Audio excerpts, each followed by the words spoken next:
Hello, everybody. Welcome again to another episode of Unisharks. It's been a minute. I hope you're all doing well. Today, Lemon Shark, will be doing the hosting, and I'll be joined by our usual co-host, the Mako Shark and the Hammerhead Shark. Hi. So we'll get started by doing meme of the week. So I guess I'll describe the meme since I'm the one that found it. We had quite a few contestants this week, though. Yeah, I'm the one that stumbled across it. But anyways, we had a lot of really good ones this week. We had some pretty hilarious ones that I don't know. We all had a hard time choosing, but we all decided to choose this one. So this one's a reel, and it shows it's the Queen of England, I believe. I can't remember her name, but yeah, just the Queen of England. This is really cute. It starts off a really cute reel where the Queen of England approaches this like really young girl. This young girl's like holding the bouquet, and she like just beaming, super happy and excited to see the Queen, and she like bows to her and gives her a little bouquet of flowers. And as the Queen looks off her guard, like straight up smacks the child across the face as he's saluting the Queen. Yeah. Just, like knocks the little girl's hat off, and the girl's like, "Ow!" The Queen just walks off. It's like so sad, but hilarious at the same time. It's like. Like it's so smooth, just without pause. I thought he actually did it on purpose for a second. I thought she did something, and he's just like smacking her. Don't disrespect the Queen. So I'm like, the sad thing is, he can't apologize to the little girl or check if she's okay because he's a guard. He has to stay in position. So, Yeah, I guess I'll mention a few. I'll mention a few of the memes that kind of caught our attention. There's one about this Dragon Ball Z one as well. I have a hard time. I can't even describe the faces that are being made, but it's like this kid hitting with the OK Boomer. This like evil little smirk. Then the next panel is like me here with my car. Just the face, the expression, like of the this. Yeah, well, you guys have to check it out. It's pretty hilarious. Yeah, it's this Trunks with like an evil laughing face. I wonder what it says about us. Like all our top memes of this week are about children getting like destroyed.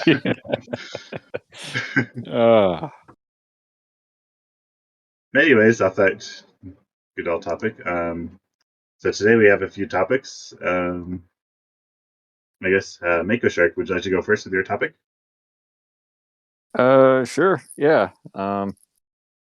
So my topic for today, I'm sure as you all know, about 2 months ago, Sora got into Super Smash Brothers.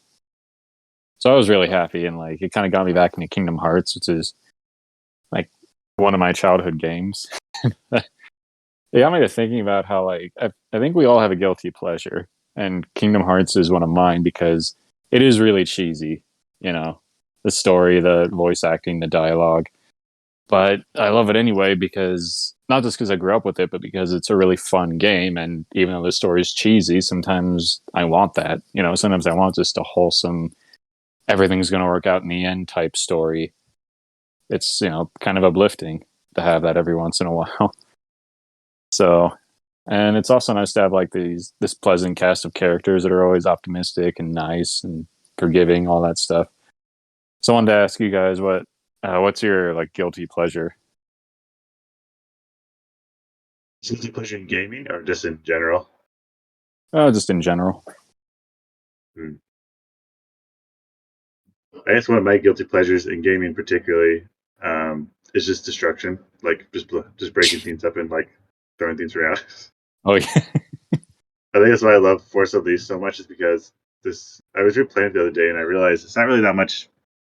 It's not really that hard of a game. It's just really fun, just like throwing stuff around with the Force and like just seeing stuff destroy with like the physics engine and all that. And that's another reason why I really like Dead Space 2, because like the physics and all that, like everything just like you just make a big mess of the place and just everything just breaks and falls apart, and I love that. I love seeing stuff break. And I guess it's like the inner 5-year-old in me that likes destroying stuff.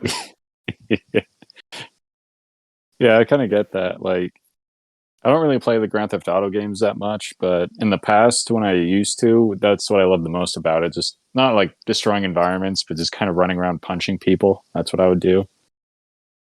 It's kind of the chaos thing. It's just fun. And like, I remember there was this random game where you play as, I don't even know what it's called, but like decades ago, I played this little PlayStation 2 game where you're a transforming jet that can turn into a robot. You're flying around a fully destructible city. So I couldn't find my sister, so I just started leveling skyscraper after skyscraper so I could find her. It was so much fun. What was this called again? Oh, that's the thing. I have no idea. It was like just something that happened to be in my cousin's PlayStation or PlayStation 2.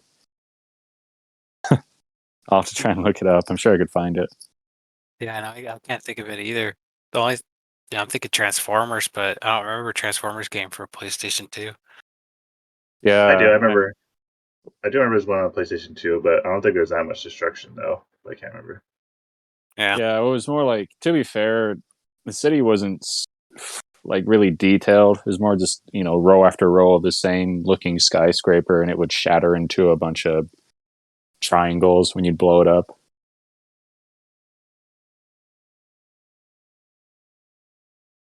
Yeah, I don't know.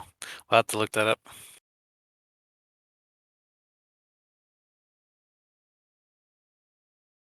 Yeah, and Hammer, what's your guilty pleasure? Oh, okay. So it's kind of hard for me to choose because I don't really know.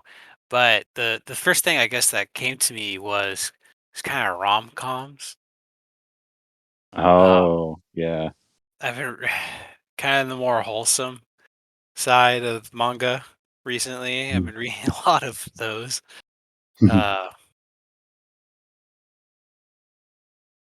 Yeah, it's kind of the slice of life type thing.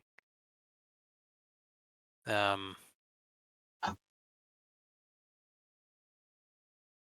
don't know. Like Comey can't communicate.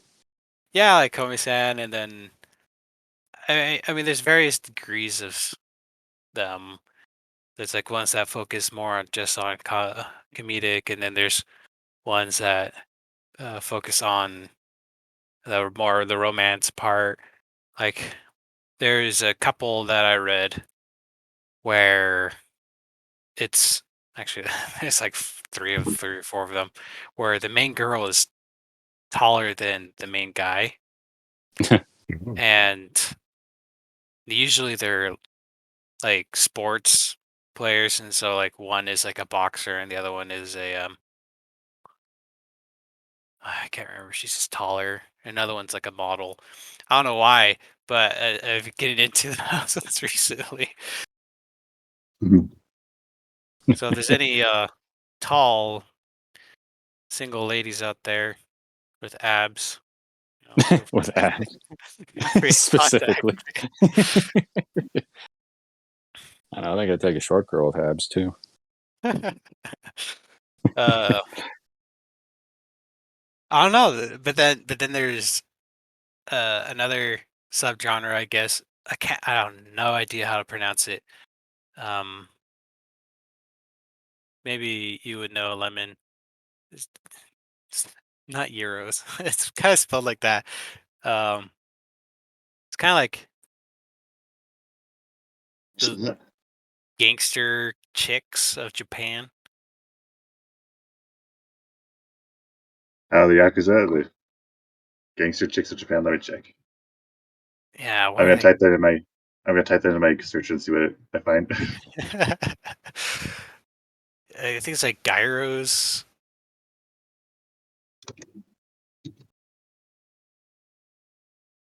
Gyaru. I have no idea how to pronounce that. I am sorry. Sukeban. They're very similar. It's a Gyaru. Oh, it's a fashion subculture. Sorry. I apologize. I guess it's just in anime and manga, they always tend to be punkish as well. Yeah, it's a. Is her Jaru? Yeah, something like that. I have no idea how to pronounce it. But it's very similar to the other ones. They're always like delinquent girls, but they're actually very sweet and wholesome. There's a few of those I've been reading as well. Oh wow. And it's always Oh, like that's cute. the main character's like scared of them because they're scary looking, but then they're really nice, or they become friends with the little brother, and then they love each other and all that. Oh Oh, jeez. it's like a reverse. It's a reverse. Crap. What's that term called? The reverse tsundere. That's what you call it. Yeah, I guess, yeah. And part of them are, and some of them are definitely tsunderes, but I guess more like a perceived reverse tsundere, but they actually end up being tsunderes. It actually sounds kind of wholesome. Yeah, most of them are wholesome. If you want any, let me know. But Sure, I'll take some recommendations. it's sad because there's one that I really like. It's called Tonari no Furi-san, and it has like 26.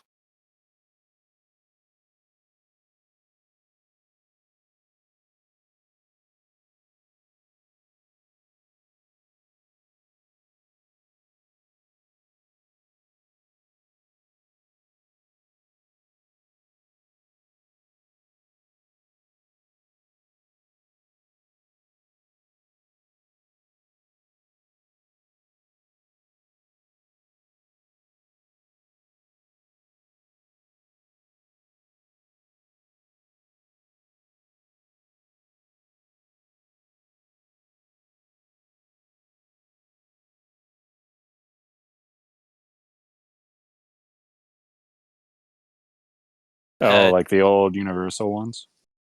Yeah, or just like a really like, I don't know, just not even the cheesy ones, just like creature horror. I really like those. That's a guilty pleasure of mine. I think like last year too, or maybe it was 2 years ago. I came across this movie about like this giant hog and or what's that thing? The Razorback? theme? Yeah, that thing, like a giant like pig that like goes around terrorizing people in the outback of Yeah. Australia. Yeah, that was the name of it, Razorback. Yeah, I think they got like Remember you Yeah, showing yeah, us the trailer. oh yeah, that was, I don't know, that was pretty ridiculous but pretty funny at the same time. All right, so Lemon Shark's a fan of the creature feature. Yeah, for sure. I can get that. Like, there's this one old movie I've always wanted to watch. It's like it came from 20,000 Leagues or something like that. I heard it's like a good old horror movie. yeah, I don't know. I haven't really looked into all those type of movies. The only ones I'm thinking of are not monster ones, but like the tire that kills people, or the Oh yeah, Rubber. yeah, wasn't it like a stupid tomato one? Oh, Tomatoes. Oh well. one of my coworkers showed me one about an easy recliner that gets possessed by a demon. It's like stabbing people with springs and shoving them out windows. Goodness. Oh man, the gore in the trailer was gnarly. I mean, for Halloween, I started watching some of the kill counts for what was that, I think Hellraiser. Holy crap! Oh my gosh, I watched that too, and it was ridiculous. Yeah, Like like how intense that was. yeah, I'm amazed by the special effects, but jeez, the gore. Oh, those type of movies. Yeah, no, the one I remember is called The Cube. The Cube. It's really stupid. um, I guess this is called Cube. Sorry, and this is about these people that are all trapped in a cube, and they have to get out, and they always keep dying. And that's it. Yeah, I guess I didn't get to watch it all.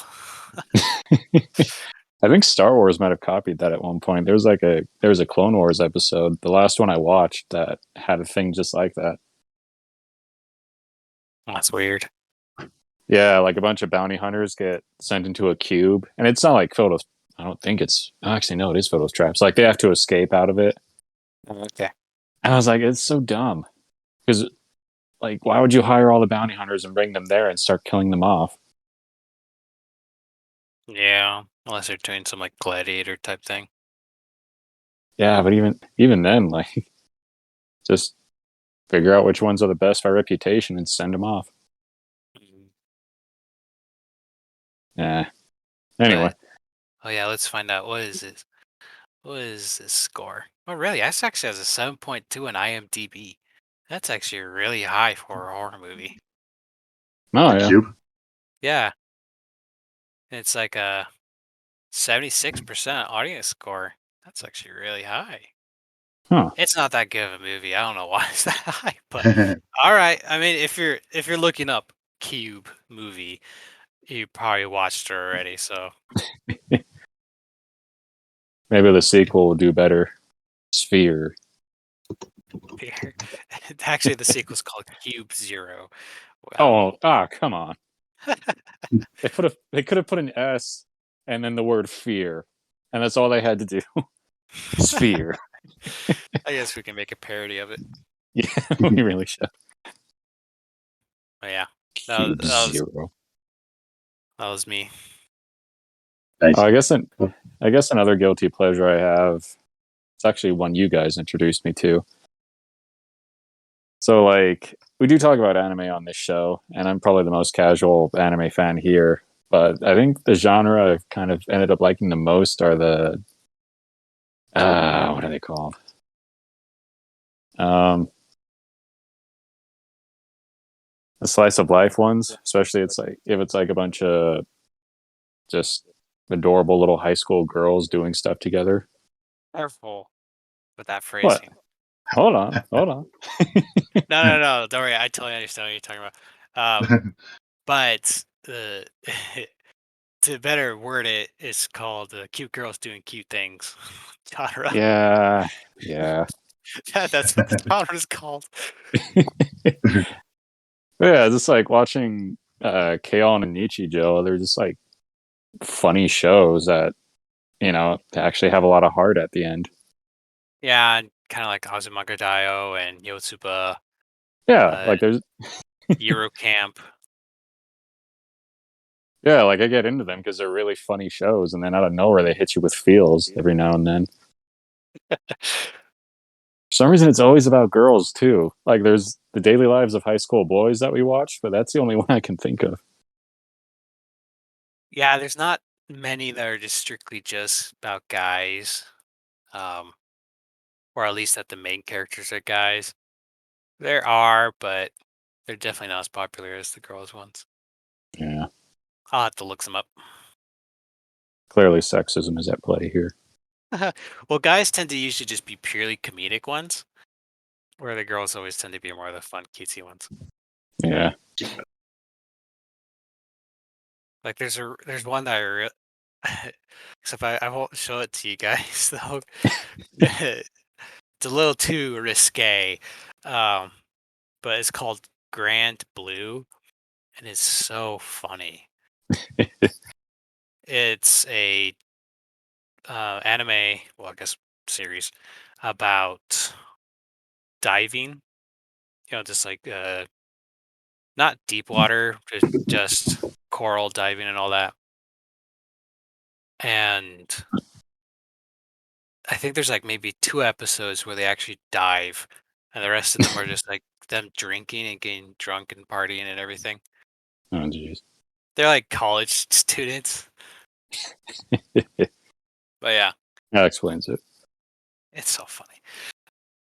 All right. Yeah, I think that's it for me and my topic. Nice. Cool then. Would you like to go with your topic next, Hammerhead? Okay.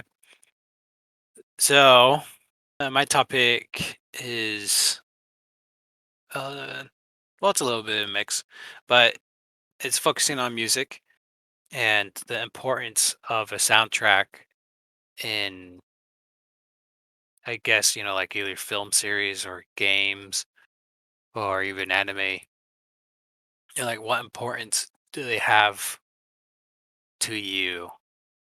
Like, do they make or break it, or do you not watch a show without music, or you know, do they make you feel sorry? Not sorry, uh, more sadness or happy or whatever.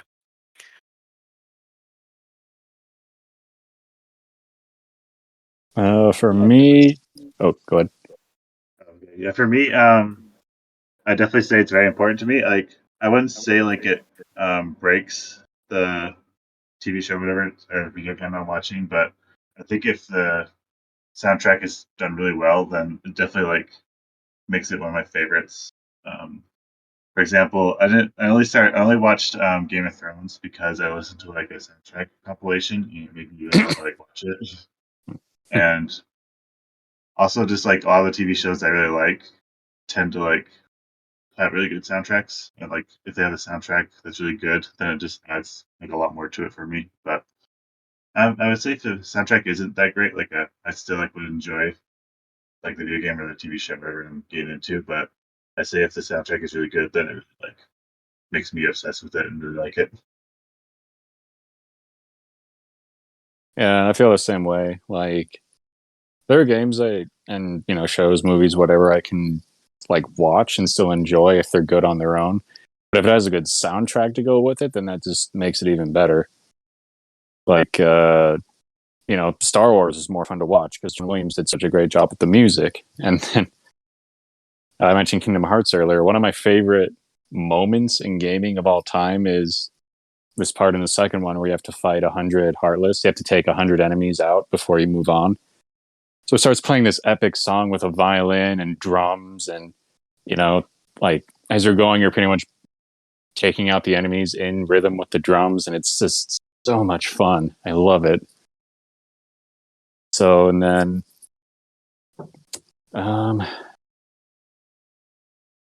let's see. Well, then of course the music they have for that game also makes the emotional parts a lot more powerful. So, and then there's some soundtracks that are so good. I actually just listen to them on my free time. Like, I bought the Doom soundtrack and I listened to that. And Streets of Rage, stuff like that. Like, it's good enough you can actually buy it and listen to it, not just while you're playing the game or whatever. But then I guess there are also times where music kind of has to be the main focus. Like, nobody watches Cats for the story.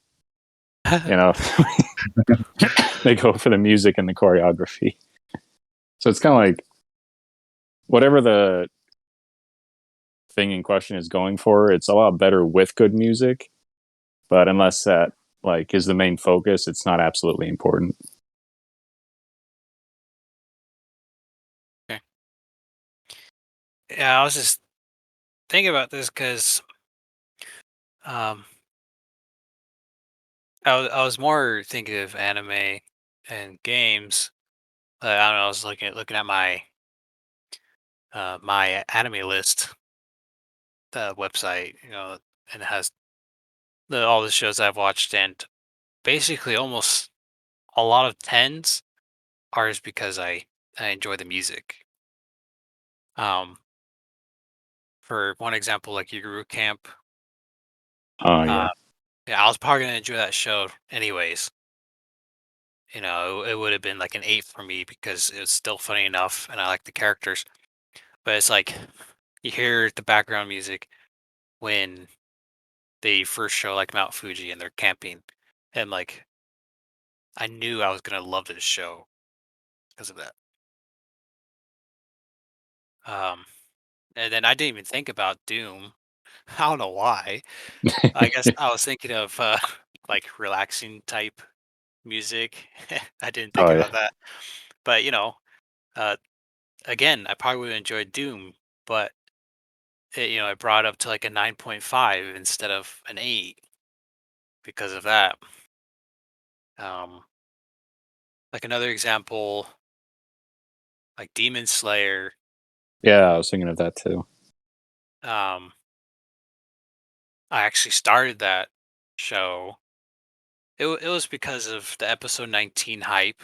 I didn't know much about it, but then people were showing the clips, and then it played the song, and I'm like, okay, I have to watch the show now, and I enjoy it because of that. I've even looked up, like catchy or good just anime openings, and I've watched shows just because of the openings, even though some of them aren't that good. So it's like that's one of my factors. I keep going back to anime, even though there's so many mediums that use music. Um, it's like if they put effort into the opening, even just animation, and then have good music to it, I know it's going to be a good show. Uh, Even though I haven't seen it yet. I mean, The Mandalorian Yeah. had good music. Halo, you know, it's just that thing that just brings it up a notch or two. Yeah, my sister actually for her high school senior project, she did a project about like the effect of music in like movies, and she did like a lot of different like scenes where she record her own like a scene, but then she'll play like different music, and like the music she chose like really changed the vibe of the scene. Like this one scene where like this girl is like walking down the hall, and she puts in like the Star Wars like Duel of Fates, which is like really epic. But then she'll switch it out with like this what's it called, like the like that's that one soundtrack from the Pirates of the Caribbean, the Oh yeah, Tortuga. yeah, yeah, yeah. Yeah, Oh yeah. like the old bar music from back in the day. Like it just like totally Yeah. changed the vibe of the theme, and I definitely think music really does elevate it to the really high school. I think a lot of my favorite mediums that I really like the most are because of the music. Like, and I feel like it definitely really adds a lot more to the story and to the vibe of the medium. It's kind of Yeah, like fun. I hope good. your sister puts that on on YouTube. I would like to see that. Yeah, me too. I'll have to reach out to her and see if she still has it. We can shout out her YouTube. Okay. Can you All imagine right. if they Sorry, put on Mako. can you imagine if they put on like all they fear the only thing they fear is you over a girl walking down the hall? You know that Doom song. Yeah, yeah. Oh, but I was gonna say, I feel like music is getting more recognition across different mediums. Like, I mean, first of all, the whole portal scene in Endgame, part of it, the reason it was so emotional, other than the scene itself, was because of the music that was just Mhm. hyping it up. Like, this is the moment. This is the scene we've been building towards for the last 10 years. So, but I was gonna say, I feel like soundtracks are more popular nowadays, or is YouTube channels where the whole like Samuel Kim music, where the whole point is doing mashups of popular songs. Like he did was it a communist march version of the General Grievous theme, and it sounds great. Just this choir chanting "Go." It's like Soviet era music. It's great. So, and then people don't, when they talk about Doom 2016 and Doom Eternal, one of the first things they mention is how great the soundtrack is. And then Super Smash Brothers has a special mode just to play the music. You can actually turn the switch off and keep playing the music out of it while it's in sleep mode. So, and then Kingdom Hearts, since that has another great soundtrack, they came out with a rhythm game for it that has a feature just like that. So I feel like over the years, just soundtracks and music in general has gotten more recognition across the industry. I'll kind of say there people know stuff just based off the tune nowadays. Like everyone was using the Mandalorian theme for a while Yeah. for their ringtones. Um, I have one buddy of mine. You should remember this, Mako, from Halo ODST. There is what is it called? Just like the AI, it's little tiny beeping sound it makes.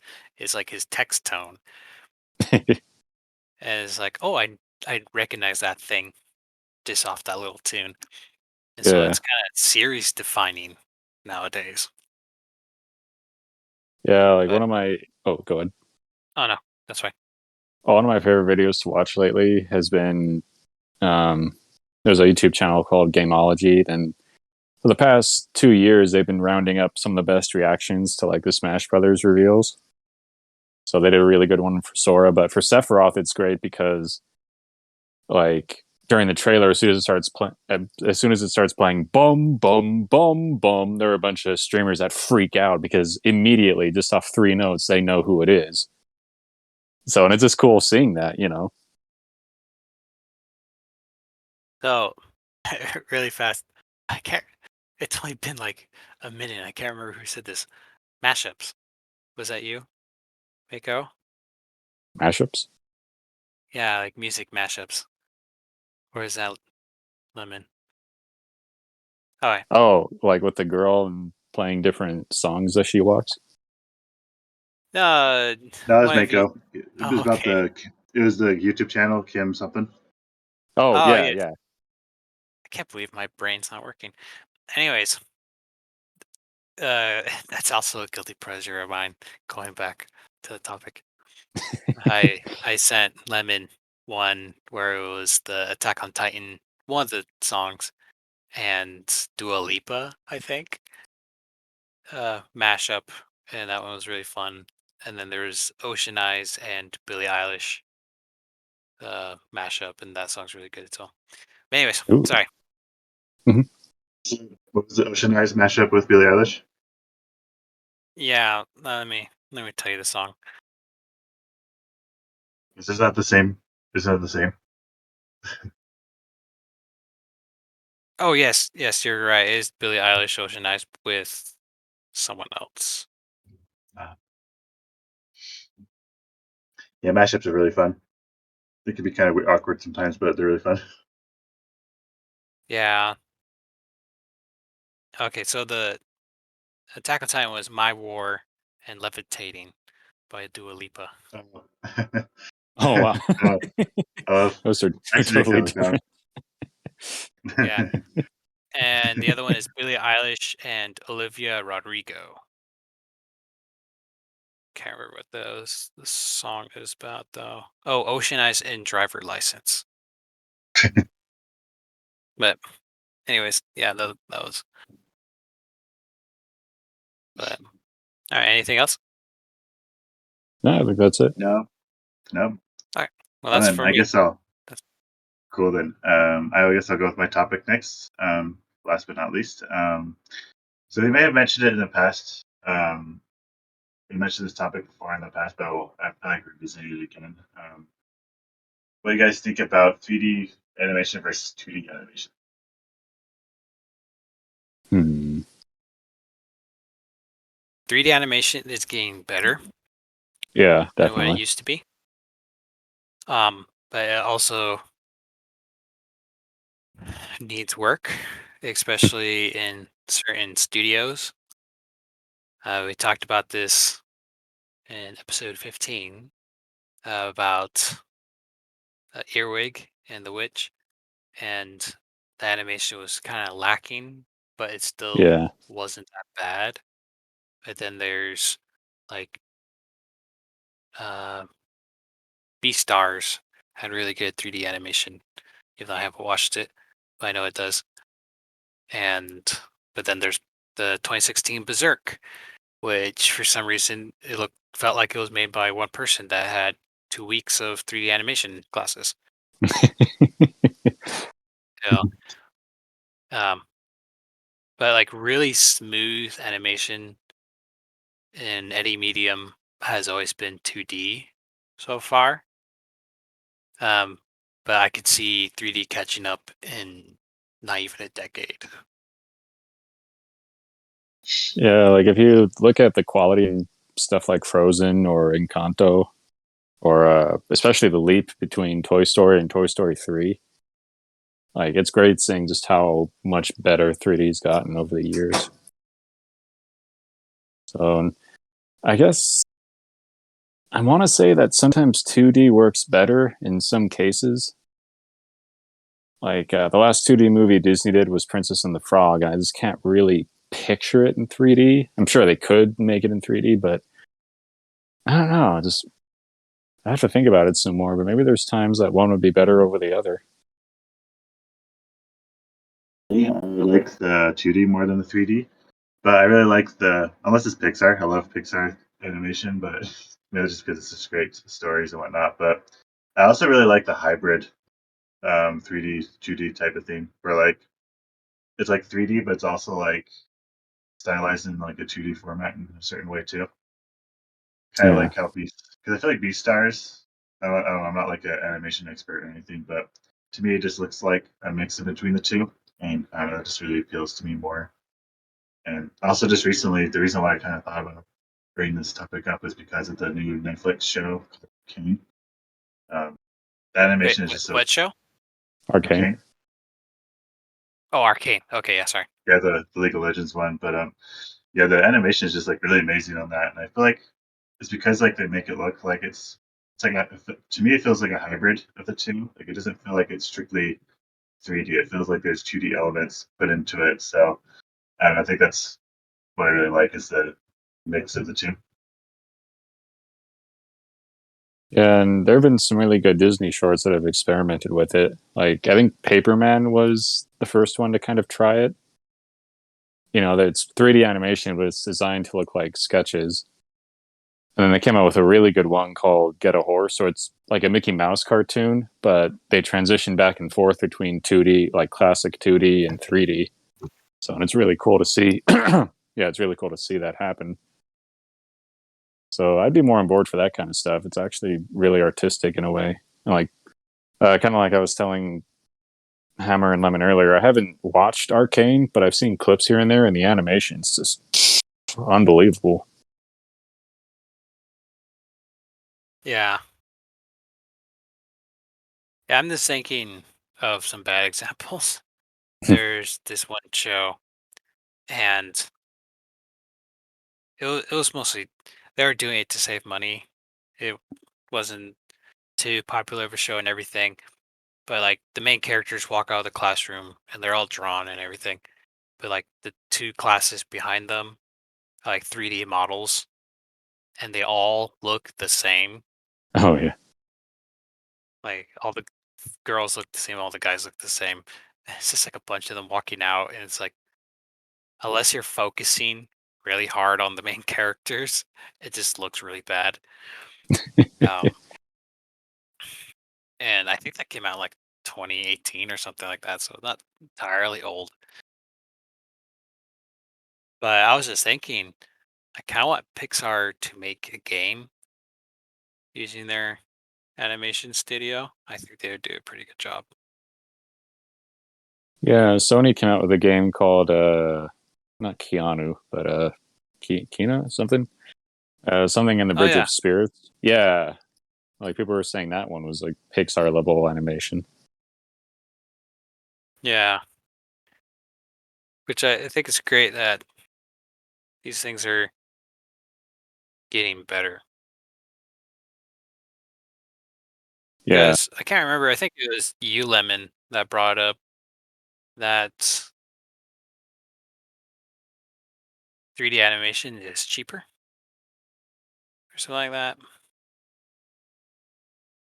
Maybe I Yeah. haven't looked into it, but I assume so because like you don't have to like the computer's doing most of the work, so it's tend to be easier, I bet, because versus buying a bunch of people to like hand draw every single thing would probably be a little time consuming. But yeah, that's what I assume, and that's probably why it's taking off a lot more, just because it's more convenient.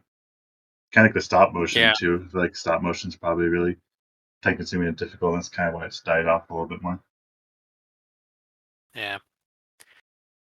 I'm kind of thinking I would like to see more of what both of you mentioned, the 2D and 3D the works that they've done, like the one show you were talking about, Mako and Beastars. You know that they kind of switch in between, or even do a little bit of mix of both. And I think that'd be a good transition type thing to go more into fully 3D and make it, I guess, easier to learn um, and to put into mainstream I guess. Because I'm just thinking like there's some where you see 3D on top of 2D or vice versa, and it just kind of looks out of place. Yeah. And so I think with the blending, it kind of gives you that nice medium. Yeah, I remember Hunchback of Notre Dame used a bunch of CGI models for its background crowds. It looks so weird if you like look at them head on. They look like unfinished character models, like the puppet models they use. I mean, that was just to fill in the background, though. But now you get these gorgeous mixes, like you were talking about. Yep, fun stuff. All right, then, well, I guess I have nothing else to add to that topic. So, if you have anything else to say, I guess it's the end of our episode for today. Thank you all so much for joining our podcast again today. Thank you for sticking around with us to the end, and hope you all have a safe holidays. Yep. Have a good night. Who you are. Bye.